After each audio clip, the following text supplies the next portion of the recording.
Hey folks, before we get going with today's show, I wanted to let you know about something new over at DisneyCoastToCoast.com. For a while now, I've been jotting down some weird ideas for t-shirts and other merchandise, so I've decided to start rolling them out for sale. The first merch currently available is themed around the infamous Yeti animatronic at Expedition Everest in Disney's Animal Kingdom. So after you finish listening to this show, head to DisneyCoastToCoast.com, click on merch, and check out the Club Disco Yeti merchandise now available. Because if I was going to go to a disco club, you can bet it would be Club Disco Yeti. And if you're looking for the classic Disney Coast to Coast logo tee, you can find that there as well. Your purchase of this exclusive merchandise helps support future episodes of Disney Coast to Coast. Now on with the show. Is your magic meter running low? Well, we've got a cure for you. Welcome to Disney Coast to Coast.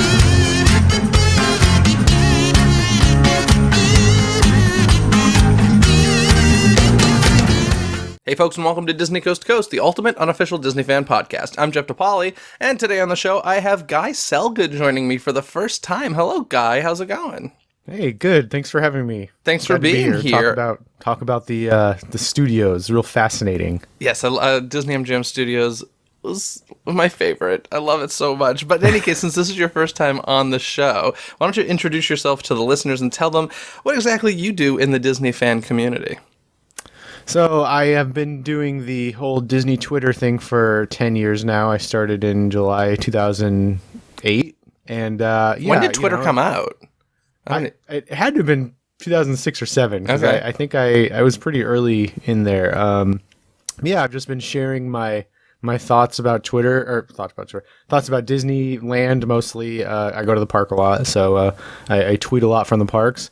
And for the last 6 years, I've been a member of the touringplans.com team, helping people plan their Disney vacations with our variety of trip planning tools. And I'm also the co-author on the unofficial guide to Disneyland, which the new version just came out on September 11th. So pick that up if you're a Disney trip planning junkie. Yeah, I have a copy of the unofficial guide to Disneyland 2019 to give away, so I guess Fantastic. We'll do that to one of your listeners. That at the end of the episode. We'll give more details about that. So, cool. In any case, today, as you mentioned, we are going old school. We're going to the OG Disney-MGM Studios, now of course known as Disney's Hollywood Studios, and we're going to start talking about some of the live shows that were in that park at one point. So let's get to that right now.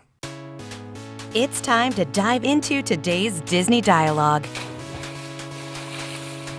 Okay, Guy, before we get into this, I'm just kind of curious, where are you overall as far as live shows in the parks? Is it one of the things you check out regularly, or how do you feel about them?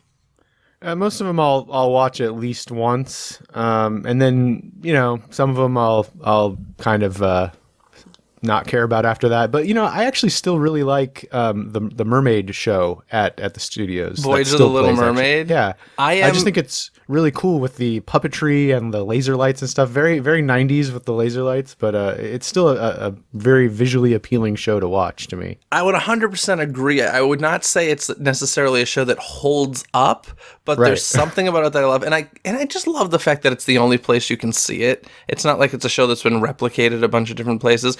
I do think that show's, on its last legs, and pretty soon it's going to go away. But it is one of those things that I see every time I go to Walt Disney World. I really love it.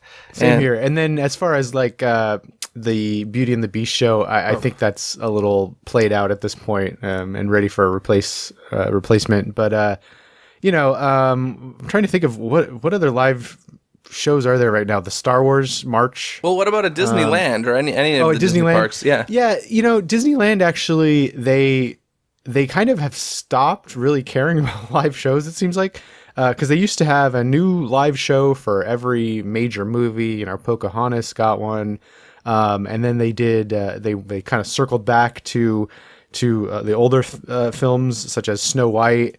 And then they tried some original stuff. They actually they had a show called One Man's Dream, which was a horrible show, but ended up being a huge hit over in Tokyo Disneyland. So much so that it got a sequel that still runs today called One Man's Dream 2. I'm not even familiar with this. This is at Disneyland?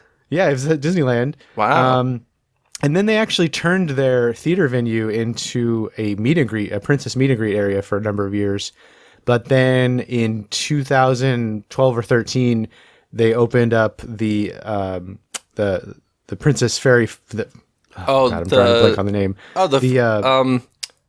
The Fantasyland Fantasy Theater. Fair. Yeah. So they opened the Fantasy Fair where they relocated the Princess Meet and Greet and then made the Fantasyland Theater back into a show venue, and that's where Mickey and the Magical Map runs, which is pretty entertaining, and it has live singers and dancers and a huge screen, so it's like a big multimedia presentation kind of thing, and the screen is worked into the show, so that's a good show. But yeah, I don't really watch it frequently, but I think live entertainment is a very important part of the park going experience. I think it's probably my favorite part of the park going experience. Like, it is not uncommon for me to go to the park and just watch shows and not even do any rides. I mean, part of the appeal is there's no wait time, right? Like, you know when it's going to start. You can just show up and enjoy it. That's part of the appeal. Plus, I just love live shows. Very disappointed that Magic Kingdom ended up canceling their theater venue. Would have liked to see what kind of shows that they would have produced there. Yeah, I do feel like that would have been high quality, well-produced shows there. I don't know if do you think it's completely gone off the map, or do you think it's just majorly delayed? I hope it's majorly delayed. Yeah, I think it may be just delayed. I think maybe it'll come along. But in any case, today we're talking about 4 very specific shows that ran at Disney-MGM Studios a very long time ago, and I am curious, before we jump into them, if you actually saw any of them live. The ones we're going to be discussing today are Dick Tracy, starring in Diamond Double Cross, Doug Live, Teenage Mutant Ninja Turtles, and Goosebumps Horrorland Fright Show. So did you see any of those live in the park? I have not seen any of these live. We had to go to YouTube. Okay. To were there any of these that you had never even heard of? Weren't even aware that they existed?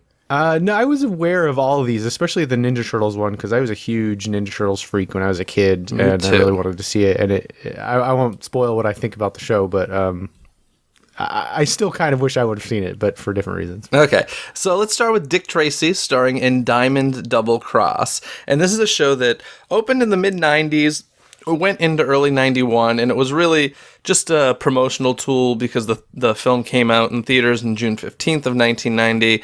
And for me personally, I actually first saw this, I became aware of this, because Walt Disney World had a 4th of July television special that year.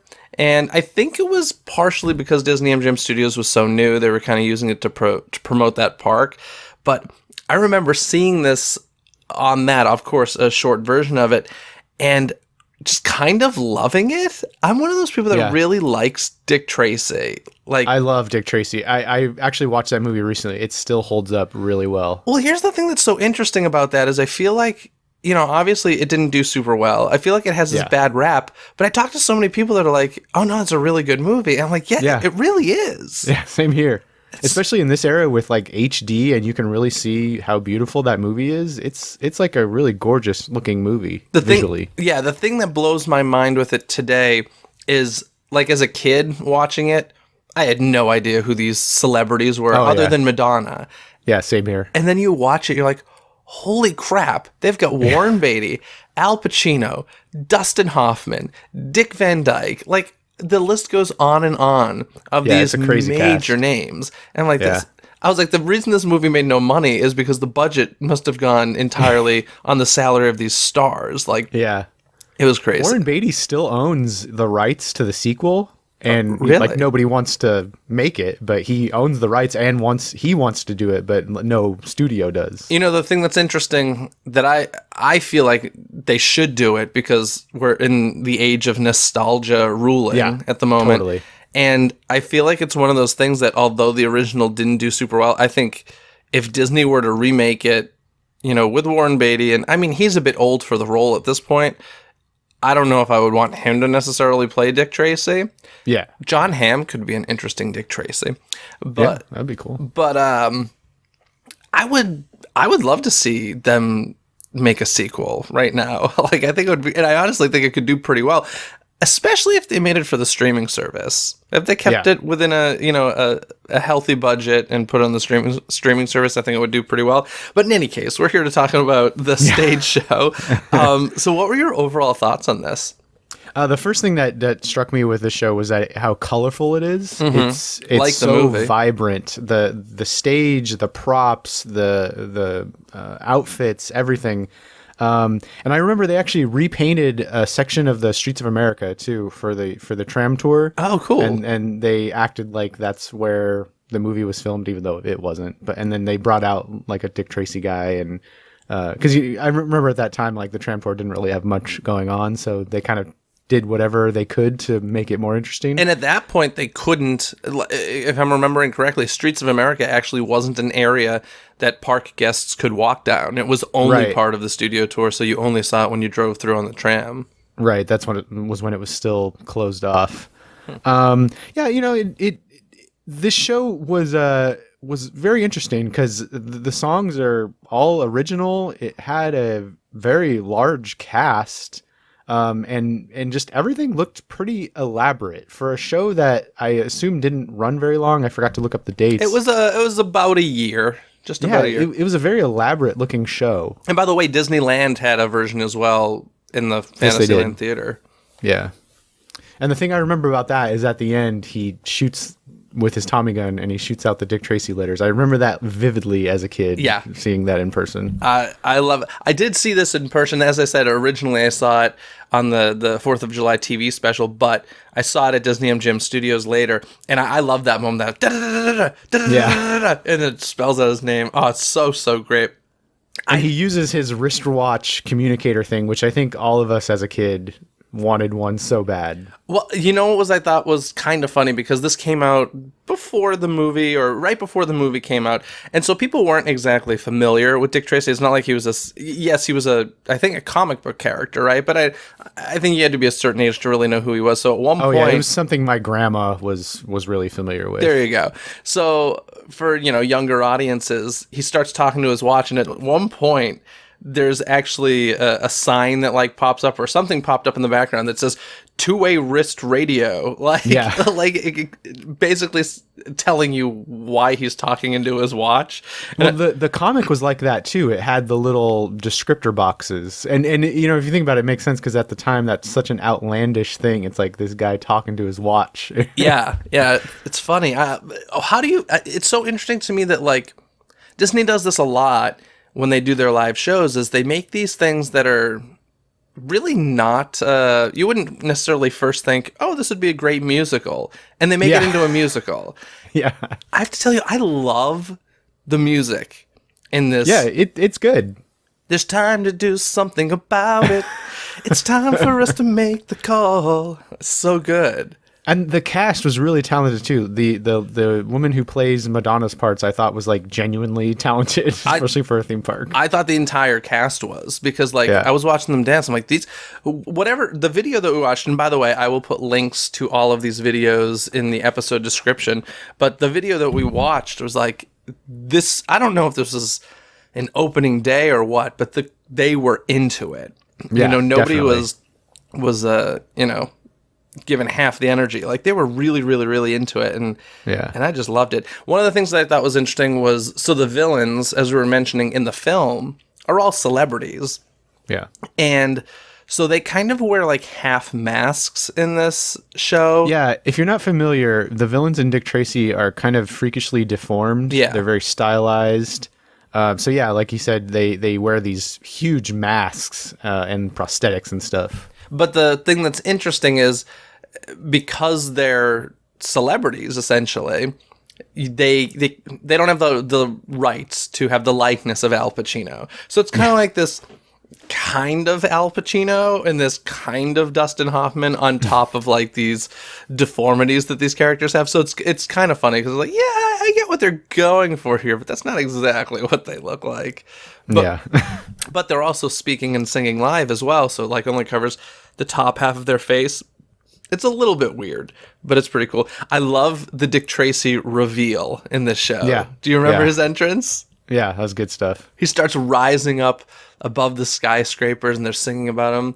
It reminded me of Captain EO when he rises up out of the ground in the spaceship. Calling Dick Tracy, and he just shows up. Those skyscrapers are actually really cool because, like, in the background, they had this basically a flat of painted skyscrapers, and you have all those different levels that you have with skyscrapers, and they had built stairs basically running up and down those. So throughout the show, you'd have like the cast running behind these skyscrapers, going up and down all these different levels. I'd love to know how many times people fell, because like they were really running across these things, and I was like, oh, this is prone to hurt somebody. But Yeah. really, really cool. I did watch this and was like, one of these years I'm gonna commit and just decide to be uncomfortable one Halloween and wear the full-on suit and yellow coat and yellow hat, because man, that is such a dapper outfit. Yeah. In fact, that's a great Dapper Day outfit. That's true. Anybody out there into cosplay and Dapper Day, I want to see a Dick Tracy in the parks.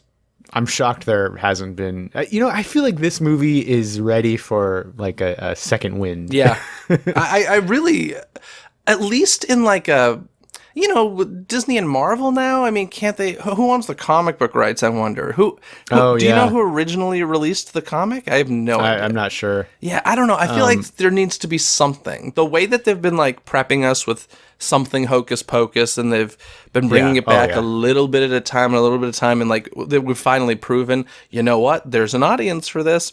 Have you been into a Spirit Halloween this season, by the way? Yeah, that actually happened last season with the Hocus Pocus stuff. Yeah, okay. People are noticing it this year, but yeah, they have an official license to Hocus. I mean, there's a whole section of Hocus Pocus stuff, like floor to ceiling, like crazy. Yeah, I need to go and take a closer look at that, but I have seen that, and I do remember it last year too. I don't think there was as much, but it's just like, all right, well, they're going for it, and hopefully this is good news. Like you said, if they're looking for content for their streaming service, I could see a Dick Tracy like miniseries maybe, or even an animated series. Yeah, animated series. Yeah, definitely. I think it would be very, very cool. I would love to see it.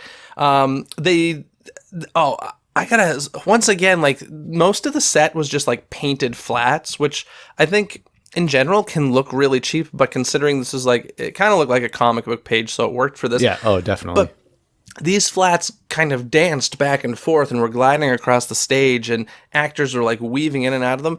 It is so beautifully done. Like, I'm crazy about the set and the way it moves, and it's a crazy good show. It's really good.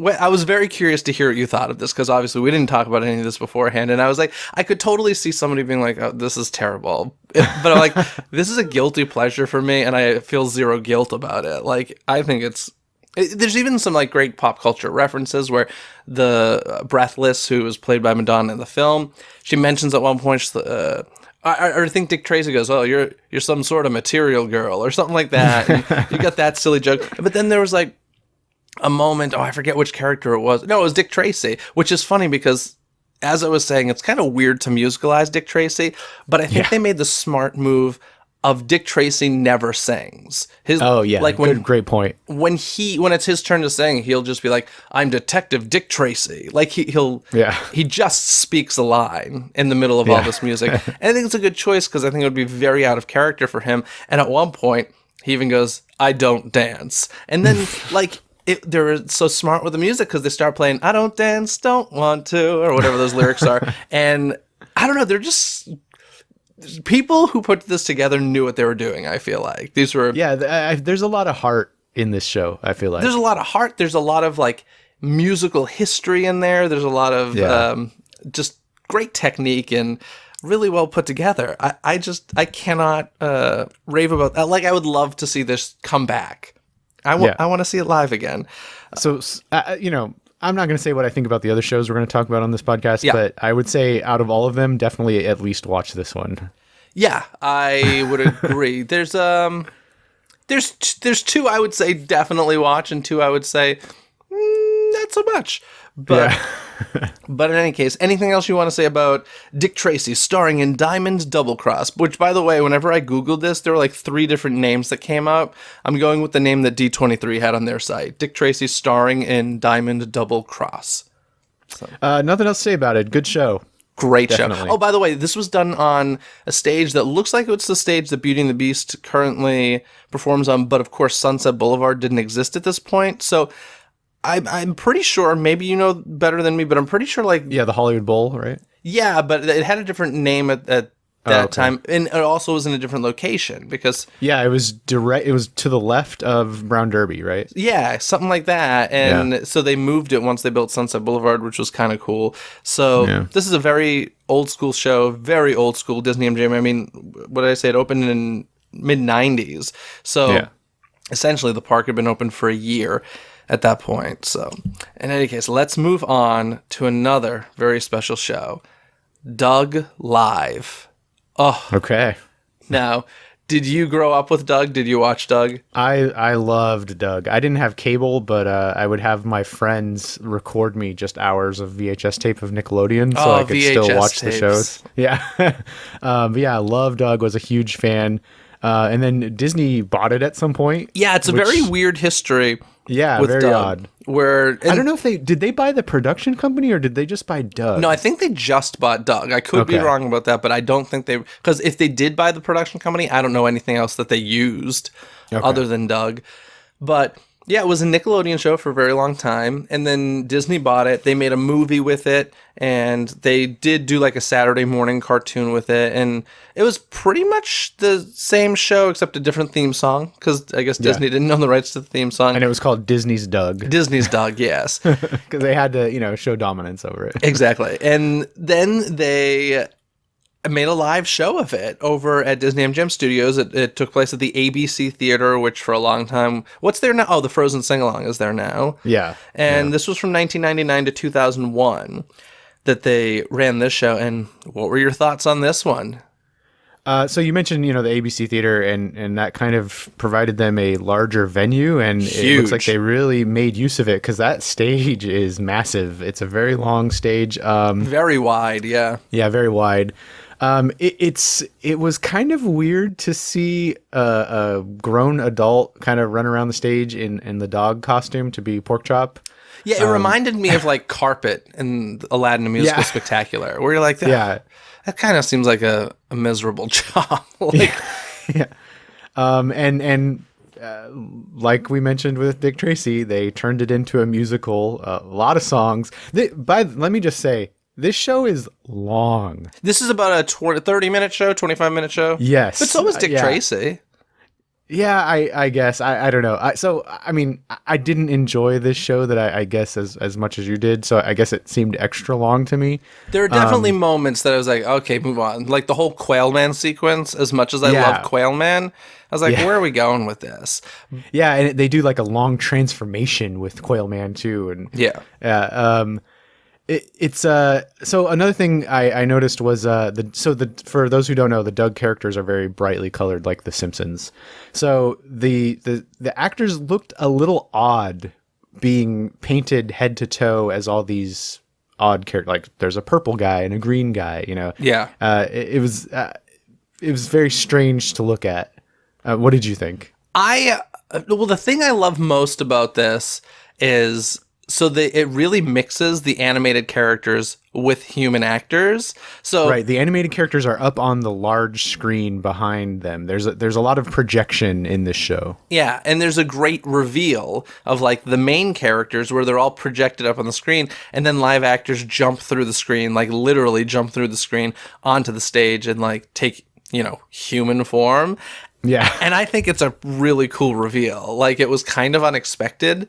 And Yeah, it reminded me of Terminator 2 3D, how they come through the screen. yes, although this would have been later when it's like that. And I don't know, I think it's a really cool moment. I think the other thing about the characters, and Disney I feel like does this with original cast and then kind of get lax about it as the show goes on, but holy moly, the voice matches to the animated show were fantastic. Especially Patty Mayonnaise. Oh, Patty was great. Doug was pretty darn good. Yeah. Skeeter, is it Skeeter? Yeah, Skeeter. Yeah. Or Skeeter or Roger was Scooter. good too. Scooter's the Muppet. Skeeter. Yeah. Roger Roger, was not a the great bully. voice match, but overall, I was like, these voice matches are fantastic for this show. Yeah, definitely. And it's a pretty large cast. Overall, I felt like this show was not cheap looking. Like we mentioned, it was a large stage with projections. There were physical props as well for like Doug's bedroom and like a school set with a bunch of lockers, multiple sets, and a pretty big sized cast. And Yeah, there's nothing really cheap about this show. Like, they put some money into this. Yeah, it was so basically when you walk in the theater, it's just a giant flat screen, and I mean giant. Like, it was an extremely wide space, and wide enough to have like 3 rotating platforms on it that would spin and change the set pieces. But I think the coolest thing about this just giant flat screen as you walk in is that's how Doug starts on TV. Yeah. If you're familiar with the opening blank credits, background. yeah, it's just a blank background, and he walks through like this door that appears, and that's exactly how they start this show with, you know, the new Disney theme song and stuff. And I was anybody that liked Doug, I'm not sure if you're not a Doug fan, I'm not sure that this show would do anything for you.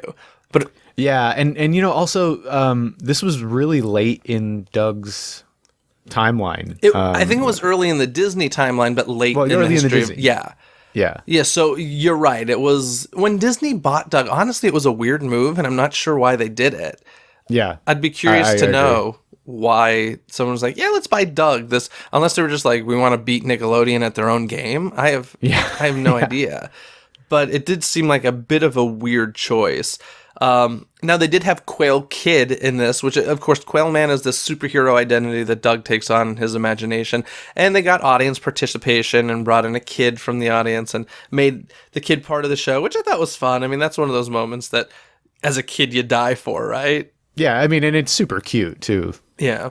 And of course the Beats make an appearance, which is this band that you hear about on the show all the time. And so they come out. It was funny because the stage starts rotating, you start seeing the Beats, and they're basically there for a second, and then it rotates again backstage. And at the end, one of the characters, I think it was Skeeter, goes like, "Great concert, huh?" And then I think Patty goes, "Yeah, it was a little short, though." I was like, oh, I just loved how self-aware that was. It was such a fun... Yeah, the humor in the show is definitely there. That matches the animated series. And I love the music, too. Like, I remember leaving that, and for many, many years, just ringing on 21 Jumbo Street. Like, it was such a fun little melody and some really fun music. Overall, I love this show. It sounds like you give it, like, I don't know, 5 out of 10 stars, maybe. I don't want to put words in. I mean, it was cute. It had style, and I mean, again, you could tell like they did their research in making this. But I didn't find the music as enjoyable. Maybe if I saw this when it was out, and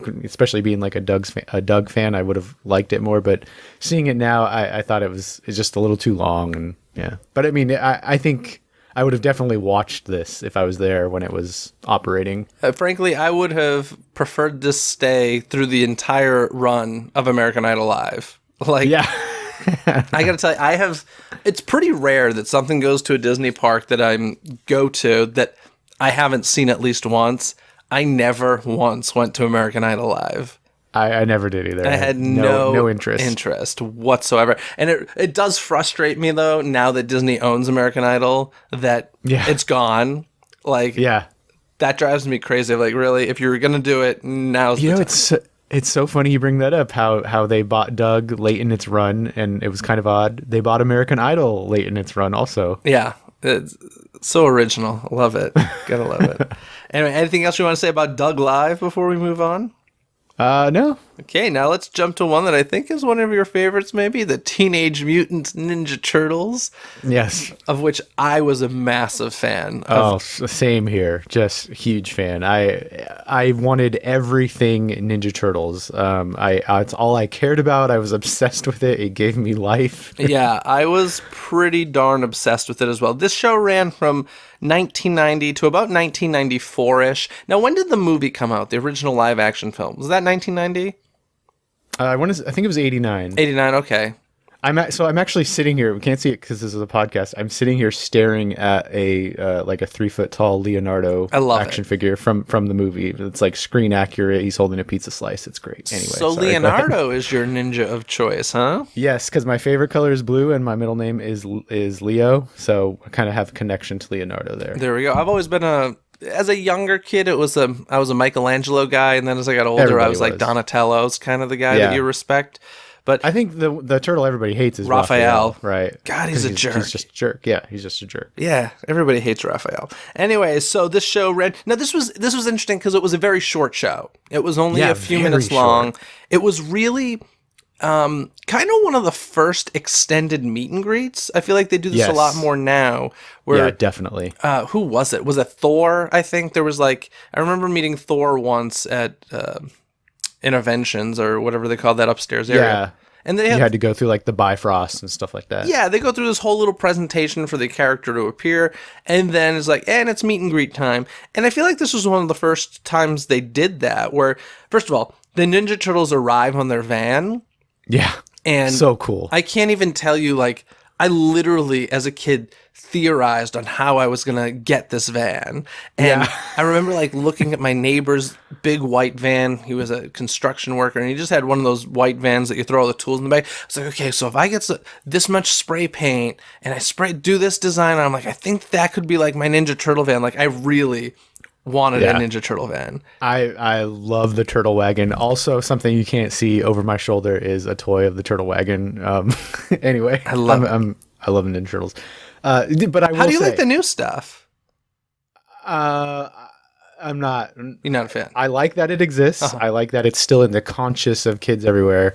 And the cartoons aren't so bad, when I check them out. But the live action movies, I'm just not into it all. And it's fine that it exists and whatever. But I like the classic stuff. And that's Nickelodeon, right? Who's doing the new Ninja Turtles? Yeah, Nickelodeon owns the whole thing now. On a completely different tangent for a quick second, what I think Nickelodeon is doing a really good job with is the Chipmunks. Oh yeah, they've brought them back too. Nick is good about keeping their properties relevant. But it's interesting because those are both properties that weren't their properties. Yeah, and they exactly. somehow got the rights to them. And yeah, I love the Chipmunks. I've never been a diehard Chipmunks fan, but I've always loved their holiday specials. And I recently, I don't know, about 6 months or something, caught their latest TV show. And I was like, this is really good. I really, really love the new Chipmunks. Anyway, I digress. Nickelodeon, good job on your Ninja Turtles and Chipmunks. Yeah. But you were going to say about the show? Yeah, it's an objectively bad show. The turtles come out on their wagon, which is super cool and would have literally killed me as a kid because I would have just been so awestruck by it.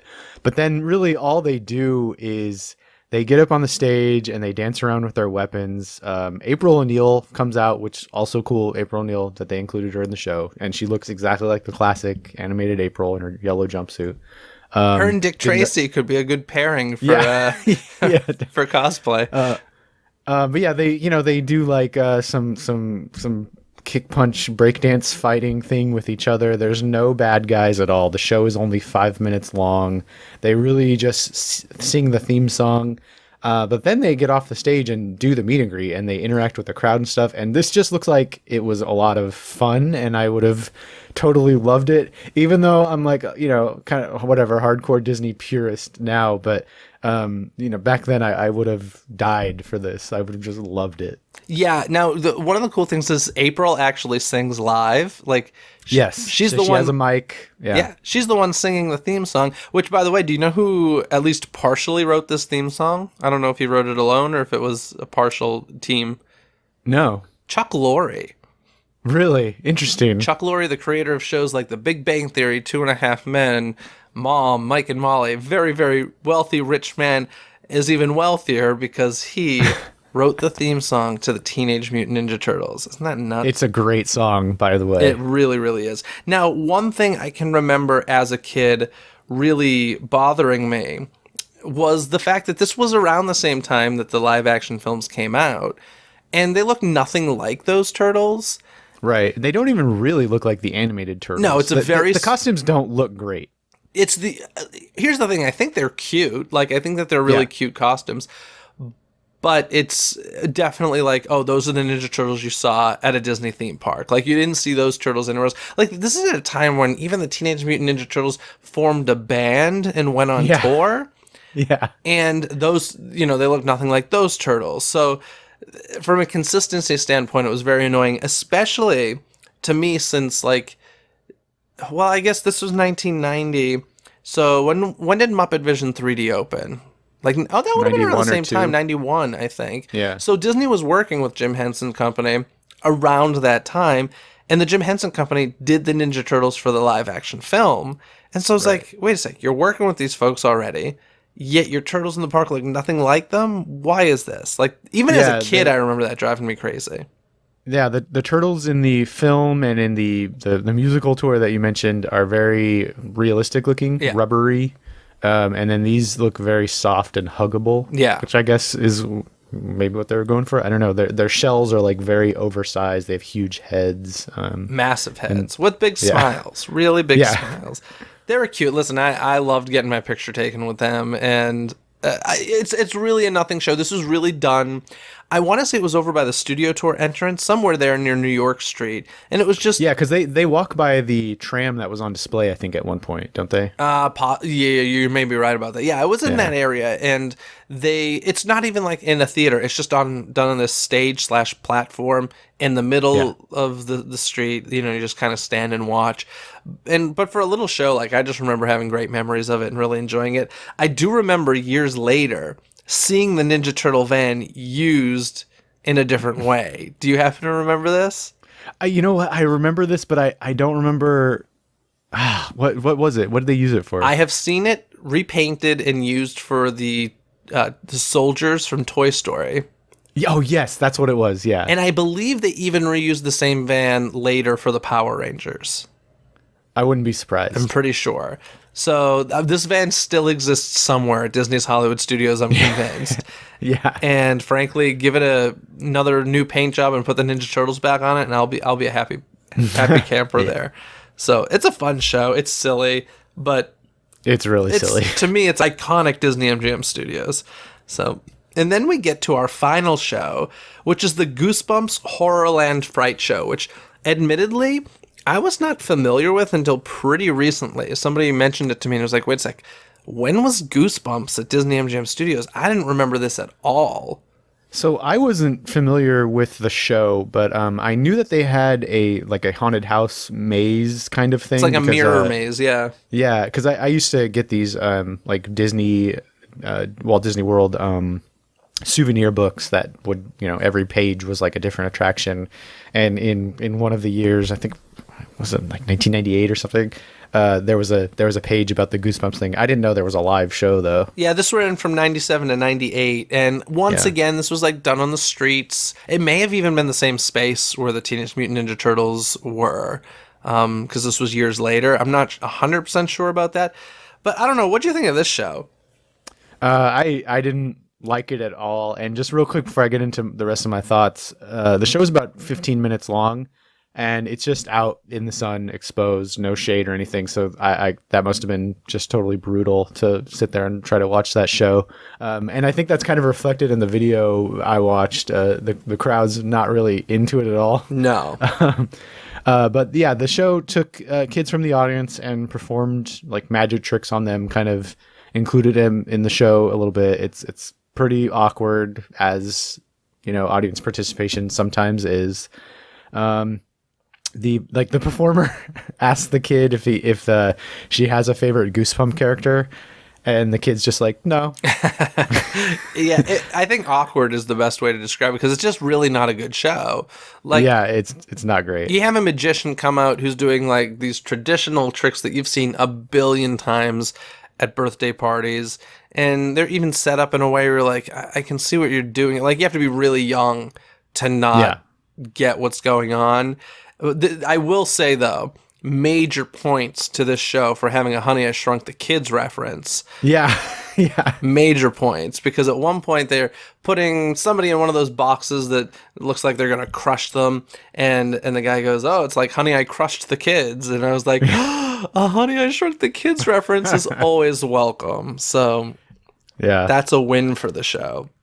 Yeah, this show was the complete opposite of the Dick Tracy show, where everything just looks super cheap and flimsy. But I will say that it had a good amount of Goosebumps characters. So if you're a big fan of those books and you want to see the dummy and the hamster and Slappy was there. The Slappy, Cuddles, I think, was the hamster's name. It's got that going for it, but just overall, I like you said, I think this show was meant for a younger audience. Yeah, once again, I don't really know why Disney got involved in the Goosebumps game. I'm like, it's not quite your brand. Yeah, it's for younger audiences, but like you're not really in the horror game unless they really wanted to become part of the horror game. And it just kind of reminded me of in the Great Movie Ride. Remember that section? I believe it was right after Indiana Jones, where you'd like go through that. You'd basically take a quick little right turn, and they're like, and don't forget there were horror movies, and you like these mummies are there for about a second, or these skeletons rather are there for about a second, and then you move on. And I'm like, they want to like touch on the fact that yes, horror is part of the movie genre. I always think part of the reason they don't go heavy into it is because of the fact that Universal is so famous for their monster movies that they're like, let's not even touch that. But so I found it weird that they were like, yeah, let's do this whole Goosebumps Horrorland. And it had nothing to do with Disney whatsoever. But I guess neither did the Ninja Turtles. Yeah. I don't know about you, but I'm 35. I was kind of on the end of the Goosebumps initial popularity. I know they're still popular and people love it, but I read some of the books, and I guess I could have been considered a fan, but even then, this show really didn't do much for me. Yeah, I was much more of an Are You Afraid of the Dark kid, heading back to Nickelodeon for a second. So if they wanted to do an Are You Afraid of the Dark show, I would have been all about that. Hopefully it would have been better than what we saw with Goosebumps. Goosebumps, I got into my younger brother. He was really into Goosebumps, like way more than me. He used to read all the books, but I do remember loving the Haunted Mask books and TV shows, as well as the Night of the Living Dummy. I really liked. So I was familiar with Slappy, and of course I watched that one years later because a young Hayden Christensen stars in A Night of the Living Dummy, the TV show that they did. So I think like Jake Gyllenhaal was on that show also on one of the episodes. Yeah, I'm sure he was. Those kids. It was Canadian produced too. Yeah, those Canadian shows like Goosebumps and Are You Afraid of the Dark shared so many kids, and it was very funny, and it was a great show. Like I really enjoyed it, but I certainly am not seeing every episode of Goosebumps. And, we've got the new movie coming out this Halloween season, Goosebumps 2. Oh, yeah. And the first movie, Dylan Minnette from 13 Reasons Why, is really fantastic in it. That kid is a great actor. But, of course, it stars Jack Black as well as R.L. Stein, which is a little weird. And I don't know. I didn't love the movie. I've always been like, about Goosebumps. There are certain aspects of it I really love, certain things not so much. The theme song is great, but this show was probably my least favorite thing, Goosebumps, that I've ever seen. Yeah, and probably my least favorite of the 4 shows on this list. Oh, for sure, yes. By far. They did feature some Nightmare Before Christmas music in there, though. Did you catch that? Oh, yeah. It's funny in the background. I always find it funny, and I love movie scores. Like, that's just my jam. And I love it when I hear a musical score that I'm like, wait a sec, I know this, and I know that this isn't the right property for it. What is it? And finally I was like, oh, that's Nightmare Before Christmas background music. And it made me think of, you're familiar with Grinchmas over at Universal Studios? Yeah. So they always play Home Alone music during that. And I was like, oh my goodness, pretty soon Disney's going to own Home Alone. Yeah, they are. Which means that Universal may end up paying Disney rights to use the music from Home Alone, which is just a whole mess of a thing. It made me laugh, though. So in any case, anything else you want to add about this fantastic show? I mean, there's really not much to add. I honestly felt bad for the only actor in it where you saw his face. I was like, dude, you got a tough job. Like, to make this entertaining and make this magic try to seem like anything special. This is a tough gig. I will say, though, he's trying to keep the crowd engaged. He keeps his energy even to the last line when he's saying goodbye. But it's just he doesn't have much to work with. Yeah. Well, I can see why this show is not well remembered or remembered at all. Yeah, like I said, I had never even heard of it. I was surprised to learn about this show. But we touched on this a little bit at the beginning, but are there any current live shows at Disney's Hollywood Studios that you either just love or think it's time to go? We touched on Beauty and the Beast. It's time for that show to go. Well, wait. So what other live shows are there? Help me jog my memory, please. Well, Indiana Jones Epic Stunt Spectacular. Okay, that I've seen probably 50 times over the years. I still love it. Very, very entertaining. I think I'm ready for a big, like, top to bottom revamp. Yeah, on they've it, done though. a pretty good job. I remember that show being a lot longer, like Okay. a lot longer. And through the years, they've shortened it. And I feel like they've done a good job just tightening the show, which is really funny because, you know, they did a similar thing. Well, we're bringing up Universal and Nickelodeon a lot this episode, but that's fine. They've done a similar thing with Waterworld here at Universal Hollywood, yeah. where that was Yeah. a much longer show at one point. And it's just something about the general consciousness of guests now. Like, we don't have the patience for banter and stuff. You gotta keep it tight. Oh, got to keep it tight, got to keep it action packed. And so Waterworld has as well probably cut a good 10 minutes off the show, I think. And so is Indiana Jones Epic Stunt Spectacular. It's a lot of time when you're talking about like a 35-40 minute show to cut off like 8 to 10 minutes. It's a lot of stuff. But they've done that with Indiana Jones. I feel like they've kept it pretty relevant. I would love for, you know, Disney to really do something good with the Indiana Jones films and have that inspire an updated Epic Stunt Spectacular. Of course, the show was only a temporary placeholder when the park, you know, originally opened. Yeah, which is crazy to think about now that it's been running. Because it wasn't almost their 30 years. Yeah, it wasn't their opening day, but it was Right. soon after. And But I mean, it still has amazing special effects and, you know, all those sets and stuff. I love all that stuff with that show. I think my only argument would be that, like, I feel like the opening sequence is the best part, and it's never good to, like, start with your best and then have, not that it all goes downhill from there, but I definitely think the opening is the best part. And of course, it eats a lot of people, so that's going to make them happy. Yeah, so I don't think huge. we're going to be losing it anytime soon, especially with Galaxy's Edge opening. They're going to want a people eater in there. Yeah, definitely. So I love that show. As old as it is, and even though there are parts of it that could be reworked, I don't want to see it go away. I love it. Yeah. So there's that. There's guess- Voyage of the Little Mermaid. The Frozen sing-along is still going at the studios? Yeah, I never saw it there. I've only seen it at DCA. I was like, I don't need to repeat that. So yeah, that's happening. They just got rid of their, or they just put in. Did they just get rid of their Disney Junior show? They'll bring it in a new one. So they did the same thing as a DCA where they replaced it with a Disney Junior Dance Party. Yeah. You know, I went in there with my nieces a couple times. I thought that the original Disney Junior puppet show was like really cute and really well done. Really, really like good puppetry. Yeah. They're taking all that away now. It's just characters coming out and like dancing around. I agree. I definitely prefer that original show. I liked it a lot more. And the kids loved it, and it was really high energy. And this one's even more high energy. So maybe it'll take some energy away from all those little tykes. You know. Yeah. If you could put anything you want where Beauty and the Beast live on stage is, what show would you put there? I was really hoping that the Tangled musical that was rumored to replace it would have happened. I really like the music in that movie. Would have liked to see a little condensed theme park version of that show. I wish that they would do something else with the Muppets. Like there was another rumor that there was going to be like the Hollywood version of the Great Moments in Muppet History from Magic Kingdom. Mm-hmm. That there was going to be a version of that in the near Muppet Vision. I really wish that would have happened because I love the Muppets. I've heard that rumor as well, and I've heard that they want to do it once Galaxy's Edge opens to kind of, because the line will be going through Muppet Courtyard essentially, right. And so they're gonna put them in some of those windows on. What's that new street called?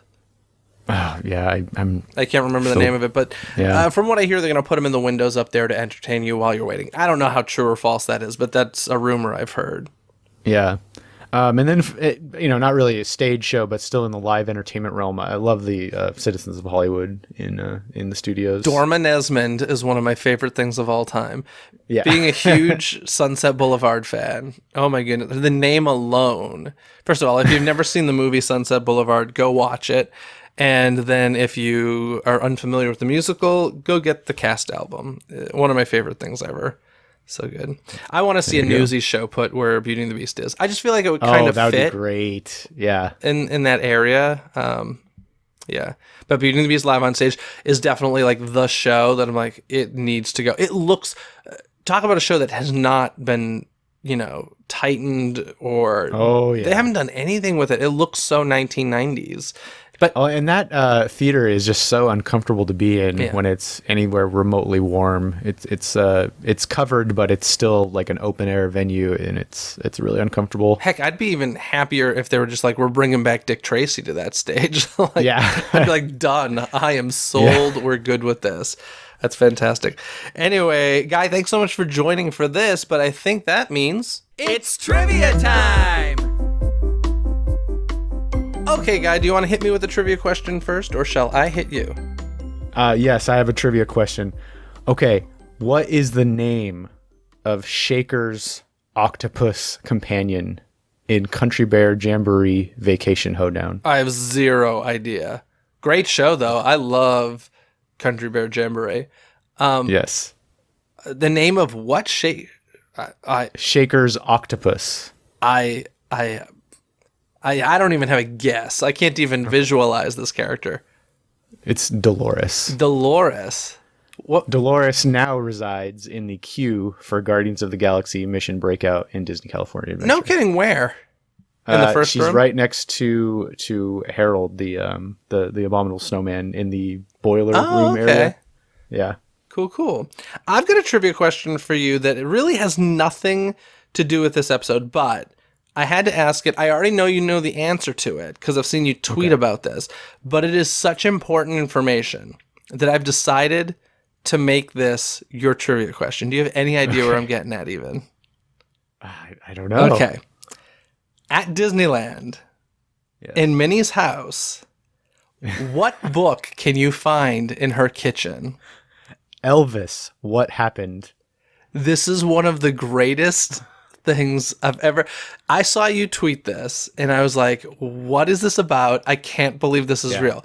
But this is true. If you go into Minnie Mouse's house in Toontown at Disneyland, what is it, in a cupboard or something? It is. It's in one of her cupboards, and it is right at the exit to the entire house. So you loop through her house, you come in her front door, through her living room, then her bedroom, and then to her kitchen, and then you exit through the kitchen. And right next to her kitchen exit is a cupboard, and in the corner behind glass is a copy of Elvis, What Happened? That is the weirdest thing, and I would love to hear the story behind that. And like, some Imagineer had a really good laugh, and I hope that Imagineer goes through that house every time, looks at it, and has a good laugh. How did you first discover this? Were you just walking through one day and found this out? I found this in like the early 90s, or like a little after Toontown opened, and I just thought it was so weird, and it's something that has stuck with me for pretty much my entire adult life. It's one of those things where it's like I take people through when they're visiting, and I'm like, check out how weird this is, because that book is written by one of Elvis's former like friends, one of the Memphis Mafia, who was like one of his roadies basically. So he had a lot of insider information and about like how he died on the toilet and stuff. It's a pretty like dark book just to be in like Minnie's kitchen. I'll tell you what, kitchen of all places. If Minnie Mouse was a face character, oh my goodness, I would bring this up and be like, oh, Minnie, so I just finished reading Elvis, What Happened? What were your thoughts on it? Because I had some really strong opinions. Like, oh, I would love it. At the very least, I feel like getting a copy of the book and having Minnie sign it. Like, yeah. I just feel like, too, like, if Toontown was built today right now, like a little Easter egg like that probably wouldn't happen. It's just from a different era of Imagineering. And my guess is that, like, people at Disney just don't know that it's there. Otherwise, it would be removed, right? Yeah, which is why I kind of I'm hesitant to tweet about it, even though I kind of do like every 6 months, because I just think it's so weird. And it's not so the dust jacket is off, right? So it's just like a yellow book. It looks pretty, inconspicuous, but then on the spine you can clearly read the name of the book. I love it. It's perfect. It's hilarious. I love it. So that was your trivia question. Like I said, I knew you knew the answer, but I felt like it was something that needed to be shared to the listening audience. So, Guy, thank you so much for coming on the show to talk about live shows at Disney-MGM Studios. As we mentioned, you have a new book out. Why don't you plug that once again? Yeah, Unofficial Guide to Disneyland 2019. It's out on Amazon and bookstores. It's got a lot of information on how to plan the perfect trip to the parks. It's exhaustive. We We cover a lot of the local hotels. We have these cheat sheets, these kind of itineraries called the touring plans, where it's like a step-by-step itinerary to the parks. And then also I work for touringplans.com, which is a trip planning tool for Disneyland, Disney World, Universal Orlando, Disney Cruise Line, and now even Tokyo Disneyland. So go and check that out if you're planning a trip and you're a little stuck and you need some help.